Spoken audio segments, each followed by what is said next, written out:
성경을 보면서 제가 가장 좋아하는 단어 가운데 하나가 보장이라는 단어입니다.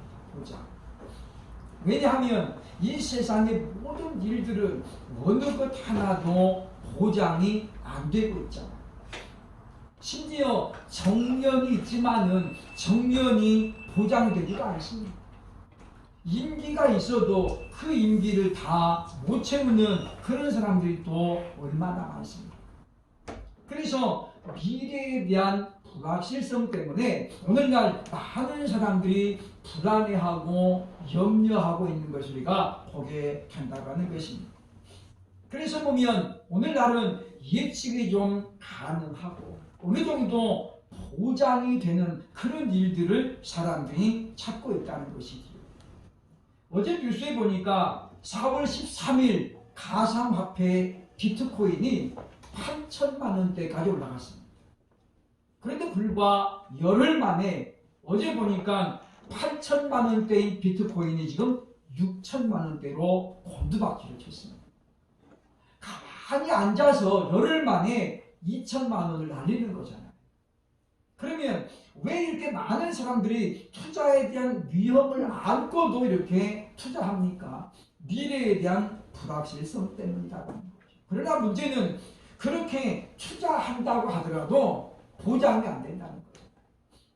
오를 것이라는 보장이 돼야 되는데 안 그렇고 이렇게 20% 열흘 만에 그냥 2천만 원씩 떨어지면 어떻게 감당하겠습니까? 특별히 운동하는 선수들은 그래서 보장을 원합니다. 주전 자리의 확보를 강력하게 원한다는 것이지요. 한국 프로야구를 대표했던 류현진이라는 선수가 미국으로 이제 넓은 큰 무대를 향해서 도전했습니다. 그리고 이제 어느 정도 성공을 거두었지. 작년에 이제 토론토로 팀을 옮기면서 그가 요구했던 건 뭐냐면 옵션이 아닌 순수 연봉을 보장해달라. 그래서 4년 계약을 했는데 연봉이 자그마치 8천만 달러입니다. 4년 동안. 그러니까 1년 연봉이 순수 2천만 달러. 우리 돈으로 약 240억이죠. 이 선수가 올해 잘 던질 수도 있고 못 던질 수도 있잖아요. 그러나 이제 그는 올해 240억의 연봉은 보장이 됐습니다. 이 사람이 완전히 무슨 부상을 크게 당해가지고 앞으로 선수 생활을 못한다. 이 정도 판결이 없는 한 팀에서는 이 선수가 1승을 하든지 5승을 하든지 240억을 그대로 줘야 돼요. 앞으로 4년간. 이것이 바로 보장입니다. 옵션이 붙으면 어떻습니까? 어느 정도 기준에 도달을 하면 주는 거고 안 되면은 안 주는 거잖아요. 그래서 구단에서는 옵션이라는 걸 답니다. 당신이 15승 이상을 했을 때에는 얼마를 주고 15승에서 모자라면 얼마를 주겠다. 구단에서는 하나의 안전장치죠. 왜냐하면 가끔씩 이제 먹튀가 나, 먹튀. 아주 그냥 고가의 연봉으로 계약을 해놓고 그 다음에 어떻습니까? 그 해에 아예 그냥 망쳐버리는 그런 선수들이 더러 있잖아요. 그래서 구단에서는 그런 거를 좀 방지하기 위해서 옵션을 합니다. 선수 입장은 뭡니까? 그 옵션은 굉장히 부담스럽습니다. 그래서 순수 보장을 원한다라고 볼 수 있다고 하는 것입니다. 자신의 자리가 주전으로 보장이 되면 그 선수는 마음껏 운동할 수 있습니다. 왜냐? 내 자리에 대한 보장이 있잖아요. 그러나 신인 선수들은 자리가 보장이 안 됩니다. 그러니까 실수 한번 하면 감독이 나를 다음부터 빼겠구나. 그런 불안감 때문에 자기 실력을 더 발휘를 못하고 오히려 연습 때는 잘하던 선수가 경기에 나가면 실수를 연발하게 됩니다. 왜 그렇습니까? 자기 자리가 보장되지 않았기 때문이죠. 나는 오늘 무조건 잘해야 된다. 이 기회가 언제 올지 모른다. 이와 같은 강박 반응이 결국은 선수 생명을 앗아간다라고 하는 것입니다. 그런데 오늘 성경은 기록되어진 말씀을 통해서 교회의 영원하고도 완전한 승리를 지금 보장하고 있습니다. 저와 여러분이 예수 그리스도를 믿으면 구원을 받는 것처럼, 그것이 확정된 것처럼 하나님께서는 교회에 대해서 완전하고도 영원한 승리를 약속하고 있다고 하는 것입니다. 그것은 하나의 추측이 아니고 기대가 아닙니다. 구약에 등장하는 역사적인 사건들을 통해서 하나님은 반드시 교회가 승리할 것임을 우리에게 보여주었기 때문이다라고 하는 것입니다. 그러므로 우리는 오늘 말씀을 통해서, 오늘 이 기록된 말씀을 통해서 하나님께서 저와 여러분에게 과연 무엇을 말씀하고 있는지, 오늘 내게 과연 하나님이 뭐라고 말씀하고 있는지 우리 마음밭에 꼭 새기고, 그래서 우리가 하나님의 뜻을 분명히 알고 하루하루를 살아갈 수 있는 그런 우리 신령들이 되어야 할 것입니다. 오늘 말씀 우리에게 말하는 건 뭡니까? 첫째로 11절 보면 다시 오실 예수님은 심판주로 오신다라고 알려주고 있습니다. 예수님께서 이 땅에 처음 오셨을 때는 오시는 목적이 있었습니다. 마가복음 10장 45절 보면 이렇게 말씀하지요. 인자가 온 것은 섬김을 받으려 함이 아니라 도리어 섬기려 하고 자기 목숨을 많은 사람의 대속물로 주려 함이니라. 두 가지를 말하지요. 예수님이 또 이 땅에 오는 두 가지, 하나는 뭐예요? 섬기려 왔다는 거예요. 나는 섬김을 받으려고 온 게 아니라, 왜냐하면 왕으로 오셨지만은 섬김을 받음이 아니라 섬기려고 오셨잖아요. 그래서 제자들의 발을 씻겨주시고, 이것은 유대인들의 통념상 있을 수 없는 일입니다. 선생님이 제자들의 발을 씻겼다, 이건 뭐예요? 그건 당장에 맞아줄 사건이에요. 왜냐? 발을 씻기는 건 누가 하는 거예요? 노비들, 종들이 하는 거죠. 손님이 집에 오면 종들이 가장 먼저 물을 떠다가 손님들의 발을 씻깁니다. 우리는 양말 문화가 있지만 유대인들은 양말 문화가 없어요. 왜냐? 사막 지방이 많기 때문에 그냥 거의 대부분이 우리가 말하는 샌들을 신고 다녀요. 샌들. 그래서 보면 맨발로 신고 다녀요. 그렇기 때문에 손님이 오면 가장 먼저 발부터 씻기는 거예요. 먼지가 많이 묻어있기 때문에. 그것은 종들이 할 수 있는 일입니다. 그런데 지금 선생이신 예수님이, 만왕의 왕이신 예수님이 제자들의 발을 씻겼잖아요. 그러니까 베드로가, 당시 상황을 알고 있는 베드로가 이야기하잖아요. 주님, 주께서 내 발을 씻기시나이까 결코 그럴 수 없습니다. 이게 무슨 이야기냐면, 오히려 제가 주의 발을 씻겨야 맞지, 어찌 선생님이 저를 발을 씻깁니까? 그건 말이 안 됩니다 라는 뜻이거든요. 그러나 주님 말합니다. 내가 너희를 섬기려 왔다. 그러면서 발을 씻기시나니 뭐라고 얘기합니까? 내가 너희 발을 씻겼은즉 너희도 서로 씻겨주라. 이게 무슨 말이에요? 너희도 서로 섬겨주라는 거예요. 돈이 많은 사람, 재산이 많은 사람, 공부를 많이 하는 사람, 여러 가지 종류의 사람들이 있지만은 서로 섬겨주라는 거죠. 그것이 바로 예수께서 보여주신 섬김의 본이었다라고 하는 것입니다. 그런데 예수님은 두 번째 말합니다. 내 목숨을 많은 사람의 대속물로 주려 합니다. 대신 속량을 하고 내 목숨을 주겠다는 거잖아요. 그게 바로 십자가의 죽으십니다. 그런 예수님은 이제 다시 오실 때는 뭘로 오느냐? 두 번째 올 때는 목적 자체가 다르다고 하는 것입니다. 그래서 11절 보면 말씀합니다. 11절 보면 그가 공의로 심판하며 싸우더라. 다시 오실 예수님은 혼자 오시지 않아요. 바로 백마를 타고 오시는데 군대를 끌고 오십니다. 군대를. 그래서 오늘 본문 14절 말씀 보면 이렇게 말씀하지요. 하늘에 있는 군대들이 희고 깨끗한 세마포 옷을 입고 백마를 타고 그를 따르더라.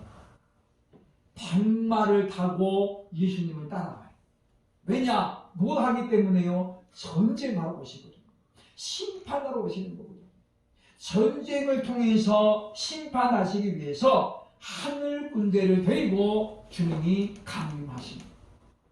그러므로 우리는 예수님께서 이 땅에 다시 오실 때는 이와 같이 심판주로 오시는데, 하나님의 심판을 맞서서 피할 수 있는 세력이 과연 누가 있겠습니까? 하나님과 맞짱을 떠가지고 하나님의 의의 존재는 결코 없음을 성경은 우리에게 알려주고 있거든요. 노아가 100년 동안 방주를 만들면서 사람들이 물었습니다. 야, 이 사람아, 이 날도 더운데 무슨 이렇게 고생을 하고 있나? 당시 시대로는 노아의 방주는 그렇게 큰 배는 존재하지도 않았습니다. 그런데 노아가 그걸 만들고 사람들이 물어보는 거예요. 그 노아가 대답합니다. 하나님께서 언제인지 모르지만 이 땅을 물로 심판한다고 합니다. 자기 부모, 형제, 동생들, 가까운 친척들에게 노아가 다 얘기하잖아요. 어느 누구도 노아의 말을 듣지 않습니다. 노아를 보고 다 어떻습니까? 미쳤네, 안 됐네, 그럴 뿐이죠. 결국은 하나님께서 하늘문을 여시고 물을 쏟아붓기 시작할 때에 노아의 그 말을 듣고도 믿지 않았던, 불순종했던 사람들 가운데 단 한 사람도 구원받지 못했음을 성경이 우리에게 알려주고 있습니다. 왜냐? 하나님의 심판이기 때문이죠. 소돔과 고모라 성에 수만 명의 사람이 살았습니다. 그러나 그 성이 멸망할 때에 롯과 두 딸, 이 세 사람 외에는 구원받은 자가 하나도 없었다는 거죠. 우리가 빌딩이 무너져도 그 가운데서 생존자가 있는 겁니다. 오래전입니다마는 삼풍백화점 무너졌을 때 다 죽은 게 아니잖아요. 죽은 사람보다 산 사람이 훨씬 많았습니다. 왜냐? 그게 사실은 상식이잖아요. 왜냐? 발 빠른 사람, 눈치 빠른 사람은 뭔가 낌새를 좀 도망가는 거예요. 그런데 왜 소돔과 고모라서의 그 수많은 사람들 가운데 아무도 안 살았습니까? 그게 바로 하나님의 심판이기 때문에. 우리 옛날에 그런 말 듣습니다. 도둑이 되려면 개도 안 짖는다. 그렇죠. 이 도둑이 되려면 개도 안 짖어요. 그렇죠. 그게 무슨 이야기예요? 맨날 말발 시끄럽게 하던 개가 도둑이 되면 안 들어, 안 짖어요. 그렇죠. 마찬가지입니다. 하나님께서 사람들을 깊이 잠들게 하시고, 그리고 불과 유황으로 멸망시킵니다. 이스라엘이 이렇게 가면 망한다라고 선지자 이사야를 통해서, 그리고 수많은 선을 통해서 하나님이 경고했습니다. 너희가 이렇게 하면 망한다, 회개하라. 그럼에도 불구하고 이스라엘 백성들은 전혀 귀담하지 않았습니다. 결국 BC 722년에 북이스라엘이 멸망을 당합니다. 586년에 남유다도 멸망을 당합니다. 그리고 자그마치 2000년 동안 이스라엘은 나라 없는 서러움을 살아갔습니다. 우리나라도 경험했습니다마는 나라를 잃어버린다는 거 얼마나 비참한 일입니까? 주권을 뺏기는 거죠. 내 이름을 뺏기는 거죠. 우리 말을 뺏기는 거거든요. 그래서 우리 아버님 세대는 일본어를 다 배웠습니다. 배우고 싶어서 하는 게 아니라 학교 가면 일절 조선말을 못 쓰게 하는 거예요. 그래서 이름도 다 일본식으로 다 바꾸고 창씨개념 했잖아요. 거기에 반항하면 구속이 되고 끌려가서 모진매를 받았던 바로 그런 아픔을 우리가 가지고 있다고 하는 것입니다. 그러므로 하나님의 이와 같은 심판은 견딜 자가 아무도 없다고 하는 거죠. 그러므로 비록 과거 일이지만 하나님은 지난날의 역사를 통해서 이와 같이 예수님께서 완전하게 심판하실 심판주로 오신 우리에게 지금 약속하고 있다고 하는 것입니다. 그러므로 주께서 심판주로 오시기 때문에 교회의 완전한 승리가 보장되고 있음을 믿을 수 있기를 주의 이름으로 축원합니다. 두 번째 주의 교훈이 무엇입니까? 19절로 20절 보면 짐승의 세력이 잡힐 것이라고 지금 알려주고 있습니다. 짐승과 땅의 임금들 그리고 이적과 기사로 많은 성도들을 미혹하고 교회를 어지럽혔던 거짓 선지자입니다. 이때에 일망타진당합니다. 그래서 오늘 보면 19절 말씀에 말씀하고 있잖아요. 그렇죠? 얘들이 다 잡혀서 어디에 갑니까? 산채로 유황불 붙는 곳에 던져지라. 여기가 어디냐면 게헨나라는 곳이에요. 형벌의 장소죠. 우리말로 하면 지옥입니다. 지옥. 그러니까 이때에 이제 영원히 불타는 유황불 붙는 곳에 던져져 가지고 그들이 다시는 이제 사역을 못하는 거예요. 이적과 기사는 표적은 하나님만 주시는 것이 아닙니다. 왜냐하면 오늘 보면 이 거짓 선지자들도 표를 받고 이적을 행할 수 있습니다. 사도행전 9장에 보면 빌립 집사님이 사마리아에 복음 전하러 갔더니 거기에 마술사 시몬이 마술로 사람들이 깜짝깜짝 놀라게 만듭니다. 사실 마술은 보면 전부 다 속임수잖아요. 그죠? 어떤 사람은 막 돈을 막 만들었는데 그게 진짜 기술이면 그 사람은 그거 안 해도 집에서 그냥 뺀 돈만 만들어낸 뭐가 돼 재벌이 될 수 있어요. 근데 그게 왜 그 사람들이 그렇게 살아요? 그게 다 속임수거든요. 그렇기 때문에 어떤 사람들은 교회에서 무슨 뭐 성탄절 때 마술쇼 하는 이거 절대로 성경적이 아니에요. 왜냐? 성경에 보니까 이 마술사들은 하나님 나라의 목갈자로 이미 분류가 되어 있어요. 왜냐? 남을 속이고 돈을 받는 사람, 이거 직업으로 갖는 사람 뭐예요? 이미 그거 양심이 어긋난 사람. 그러니까 마술, 흉과 마술은 누굽니까? 남들을 그만큼 감쪽까지 속이는 거죠. 그래서 돈을 버는 거죠. 그래서 세계적으로 명망이 있는 마술사들은 그 마지막이 전부 비참합니다. 그 많은 돈 결국 어떻게 다 남정을 일 시키고 마지막이 쓸쓸하게 그렇게 떠나가거든요. 세계적인 마술사들 누굽니까? 유리불란가 그 사람. 그분도 마지막에 됐습니까? 창창해서 참으로 외롭게 죽어갔습니다.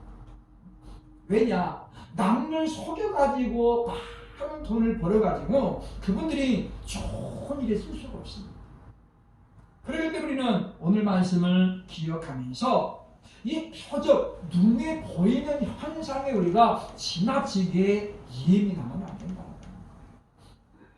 특히 이제 기도하는 사람들은 이런 것에 대해서 굉장히 예민하거든요. 그래서 뭔가 좀 보려고 그러고 뭔가 들으려고 그러고 그렇게 자꾸 하는데 그것이 목적이 되면 안 된다는 거예요.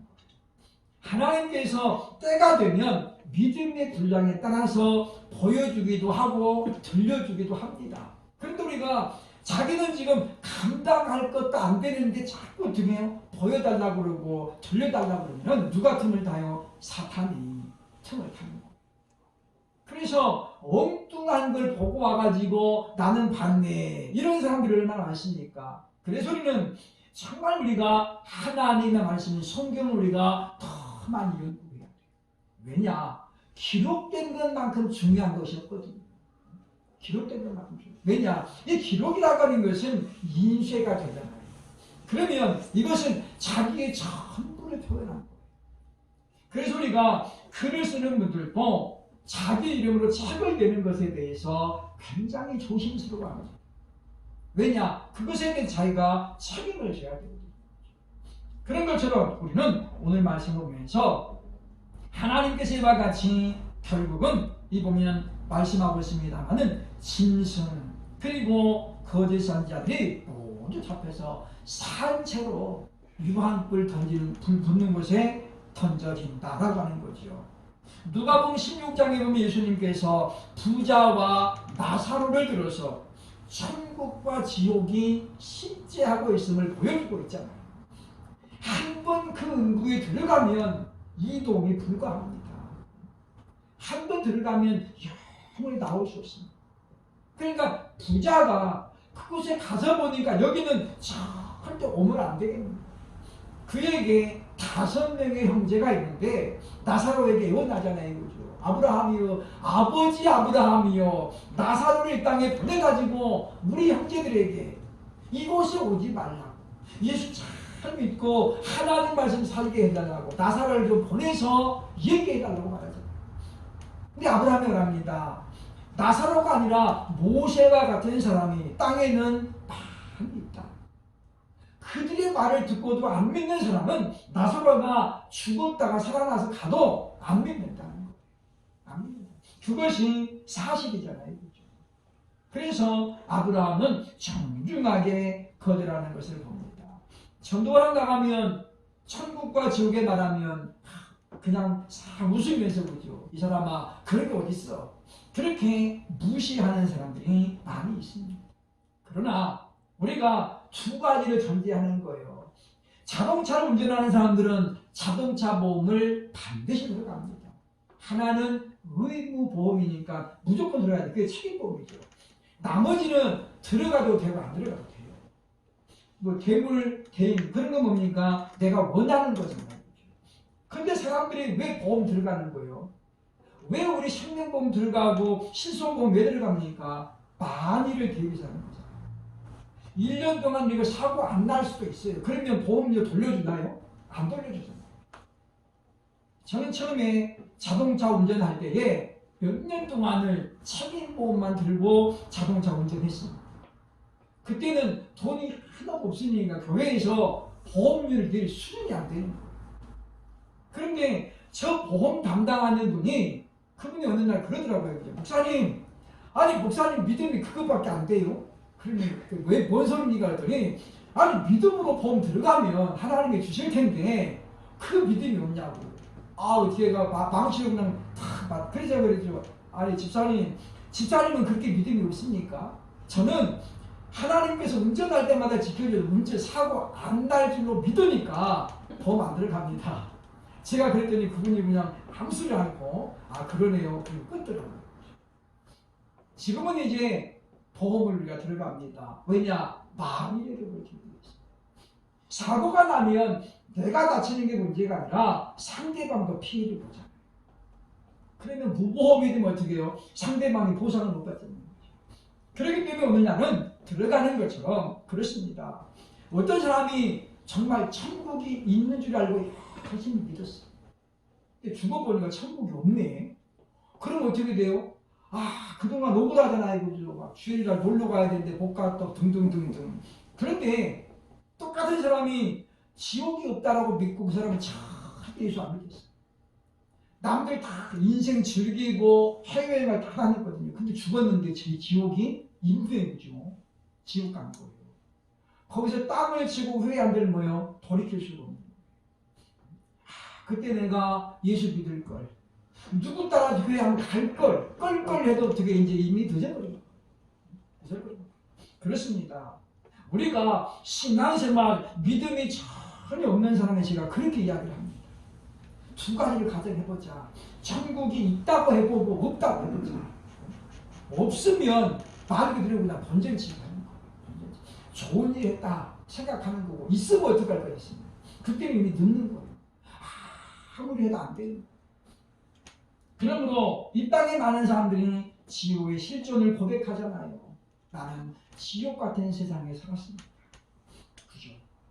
그것은 지옥이었습니다. 또 우리가 아침마다 출퇴근하는 사람들이 말하잖아요. 나는 오늘 또 지옥차를 탔습니다. 가만히 있어도 저절로 밀려 들어가거든요. 왜? 사람들이 뭐 밀잖아요. 얼마나 복잡해. 제가 어느 해 겨울에 신방을 갔는데 천천히서 못 내렸어요. 사당동에서 내려야 되는데 이게 참 제가 이게 날씬하니까 그죠. 나가려고 딱 하면은 뭘 밀고 들어오는지 이게 나갈 수가 없는 거예요. 그래가지고 그냥 2호선이니까 또 지다가 또 지나. 역삼동 가니까 거기서 자리가 좀 비더라. 그래서 이제 빨리 내렸는데 건너가지고 다시 건너서 오니까 시간이 너무 늦었잖아요. 왜 이렇게 늦게 왔냐고 되게 혼났는데 그렇습니다. 그래서 사람들이 뭐라고 해요? 지옥철이다. 없는데 왜 그렇게 말할까요? 뭔가 은연중에 사람들의 잠재의식 속에 그게 남아있는 거예요. 세 번째, 오늘 성경 우리에게 뭘 이야기하고 있습니까? 21절 보면 말씀으로 심판하실 것을 오늘 우리에게 가르치고 있지요. 15절 보면 말씀합니다. 그의 입에서, 즉 예수님의 입에서 예리한 검이 나오니 그것으로 만국을 치겠고. 여기 나오는 예리한 검이 어떤 검이에요? 계시록 2장에 보면 버가모 교회 말씀하실 때 예수님이 뭘 다 갖고 와요? 검을 들고 오세요. 그 검이 무엇이냐? 예배소 6장에 보면 하나님의 말씀이라 이렇게 설명합니다.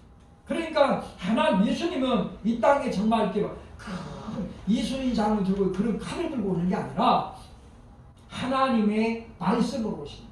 예수님 자신이 말씀이잖아요. 요한복음 1장 14절에 말씀이 육신이 되어 우리 가운데 거하시네. 우리가 그 영광을 보니 은혜와 진리가 충만하다. 그러니까 하나님 말씀이 이 땅에 우리에게 오셨는데 그분이 누구라는 거예요? 예수 그리스도. 그러므로 예수님은 뭘로 마지막 때에 심판하느냐? 하나님의 말씀으로 심판하는데 구약의 선지자들을 통해서 주신 말씀과 그리고 예수님이 오셔서 3년 동안 선포했던 그 말씀을 기준과 근거로 심판하십니다. 그래서 너희가 정시 내 말을 듣고도 믿지 않았다. 여기에 대해서 심판하시는 것이고, 그래서 우리는 하나님의 말씀을 우리가 듣고 우리가 그 말씀에 우리가 책임감을 가져야 된다는 것입니다. 사람은 망각의 동물이잖아요. 그렇죠? 일정한 기간이 지나면 잊어버립니다. 특별한 사건 외에는 다 잊어버리죠. 그렇죠? 어떤 사람은 자기 생일도 잊어버리고 살더라고요. 저는 제 생일은 절대 안 잊어버려요. 책임 먹어야 되잖아요. 어떤 사람은 자기 생일도 잊어버리고 어떤 사람들은 자식들 생일도 다 잊어버리고 살아요. 그만큼 우리는 잘 잊어버려요. 그래서 하나님께서 사람들의 속성을 보니까 이 사람들이 무기 있는 걸 잘하는, 안 그랬어요, 몰랐어요, 맨날 그러잖아요. 그죠? 기억이 안 납니다. 맨날 그러잖아요. 그죠? 하나님께서 안 속는 왜 뭐예요? 하나님께서 책들을 다 만들어가지고 우리의 행위를 거기에 기록하는 거예요. 몇 년 몇월 며칠 유아무개가 뭔 일을 하나. 그래서 선한 일도 기록하고 악한 일도 기록하는 거예요. 그리고 그 책들을 가지고 하나님 마지막에 어떻게 해요? 심판하십니다. 이리 와라. 그런데 우리는 무조건 안 했습니다. 그죠? 하나님께서 그 책들을 딱 내세우고 이야기합니다. 몇 년 몇월 며칠 어디에서 네가 이런 일을 했다. 봐라. 내가 묻는 거죠. 하나님의 말씀으로 심판하실 것을 성경은 우리에게 약속하는데, 그래서 우리의 행위를 따라 심판하십니다. 계시록 6장에 보면 순교자들이 하나님 앞에 기도하잖아요. 그죠? 이 땅을 다스리시는 통치자예요. 우리 핏값을 갚아주시기를 언제까지 하시려고. 근데 주님 말씀하죠. 흰 옷을 입혀주죠. 잠시 동안 쉬어라. 그 다음에 어떻게 해요? 내가 갚아준다는 거죠. 그러니까 하나님의 심판은 뭐에 대한 응답입니까? 순교자들의 기도에 대한 응답이라고 믿습니다. 그렇기 때문에 마지막 최후의 심판은 반드시 일어나게 된다는 것입니다. 지금은 교회가 매우 어려움을 당하고 있습니다. 믿는 사람들도 어렵지만 안 믿는 사람들도 지금 다 어렵습니다. 그렇잖아요. 그런데 우리는 분명히 기억할 것이 있습니다. 이 어려움도 반드시 끝난다는 거죠. 지금 우리가 막연해 보입니다. 언제 끝날까? 그러나 끝이 옵니다. 6.25 전쟁을 겪었던 사람들은 다시는 전쟁을 경험하고 싶어 하지 않습니다. 3년 전쟁 동안에 얼마나 큰 피해가 있었습니까? 수많은 사람들이 죽었잖아요. 우리 장로님 한 분도 그런 분이었는데, 이분도 이제 중국 북한에서 큰 농장을 했대요. 근데 전쟁 터지니까 남한으로 내려온 겁니다. 식구들 다 데리고. 그래서 아들 하나, 딸 하나 데리고 사모님하고 내려왔는데, 주일날 맞으면 예배를 드려야 돼요. 총알이 쏟아지는데, 이 집안 장로님이 우리 오늘 예배 드리고 가자. 막 지금 저 차원인데 그죠? 무슨 예배가 무슨 예배. 근데 아버지가 하자니 어떻게 어린 아들은 그냥 예배하는 거예요. 그런데 같은 교회 사람들이 어떻게 해요? 아, 이 사람아 무슨 이 시국이 무슨 일 가면서 하자고 합니다. 그리고 어떻게 그분들이 막 도망가는 거예요. 이 장모님이 그곳에 모여 예배드리고 이제 가다 보니까 자기 먼저 갔다 난 죽어 있는 거예요. 빨리 도망가려고 했던 사람 죽어 있고, 자기들은 그곳에 예배드리고 1시간 예배드리고 갔는데 자기들은 살아남았어요. 그래서 신림동에서 이분이 평생을 살았습니다. 신림동 미림여고 맞은편에 벌교통 키우면서 그렇게 이제 평생을 살다가 가셨는데, 그런 분들은 그때 당시에 전쟁이 언제 끝날지 몰랐대요. 그렇잖아요, 그죠? 전쟁이 무슨 우리 딱 3년 동안 싸우자 그런 게 없잖아요, 그죠? 3년 동안만 이게 있으면 좋은데 꼰투와 대신에 13라운드가 끝입니다. 연장 이렇게 싸우면 좋은데 전쟁은 누가 하나 죽어야 끝나는 거죠. 그러나 코로나는 분명히 종지부를 찍을 때가 옵니다. 빠르면 내년 4월에 끝날 것이고, 그렇지 않으면 좀 더 오래 가겠지. 그러므로 우리는 하나님께서 우리에게 뭘 약속합니까? 예수님께서 그의 군대를 거느리고 오셔서 반드시 우리 원수의 사탄을 제거하실 것을 약속하고 있습니다. 보여주신 것처럼 하나님의 능력이 얼마나 막강한 우리가 분명히 믿음으로 말미암아 비록 힘들고 어려운 때지만 그러나 당당하게 세상을 향해서 나가면서 복음을 선포하고 믿음으로 주를 기다릴 수 있는 저와 여러분 될 수 있기를 주의 이름으로 축원합니다. 기도하겠습니다.